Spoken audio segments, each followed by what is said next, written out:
खरे एक आध्यात्मिक वैभव प्राप्त करून दिले।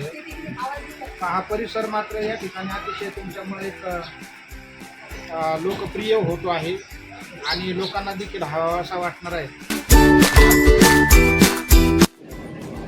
यांचा हा संघर्षमय प्रवास, या प्रवासाचा आजचा हा सेवा निवृत्तीचा होऊ शकत होते। त्यांचा परिवार घेऊन ते एखाद्या ठिकाणी चांगल्या हॉटेलला पार्टीला जाऊ शकतो, परंतु आपलं जे जीवन आहे ते आपण कशा प्रकारे विकसित केलं, त्यामध्ये कित्येक गोरगरीब लेकरांचे दुःख आपण पाहिल्याची आणि किंबहुना कुठंतरी जाऊन आपण ती दुःख जे अनुभवले, असं दुःख एक महाराजांचं आहे। त्यामध्ये महाराजांनी काढलेली व्यथा आणि महाराज जर एवढ्या लहान वयात एवढं मोठं सामाजिक कार्य करू शकतात, तर किंबहुना असे जे सामाजिक कार्य करत असलेल्या व्यक्तीसाठी आपला सेवा निवृत्तीचा कार्यक्रम त्यांच्यामध्ये घडावा आणि तो श्रीरामपुरात। आज जर सेवानिवृत्तीचे कार्यक्रम पाहिले तर आमच्या श्रीरामपूर तालुक्यात मोठमोठे हॉल आहेत, मंगल कार्यालय, सगळ्या गोष्टी, परंतु अशा ठिकाणी न घेता फक्त सन्माननीय उपाध्याय साहेब, आमचे मेजर साहेब यांच्या एका शब्दावरती हा कार्यक्रम त्यांनी इथं घडून आणल्याबद्दल एकदा सरांसाठी जोरदार कडकडा।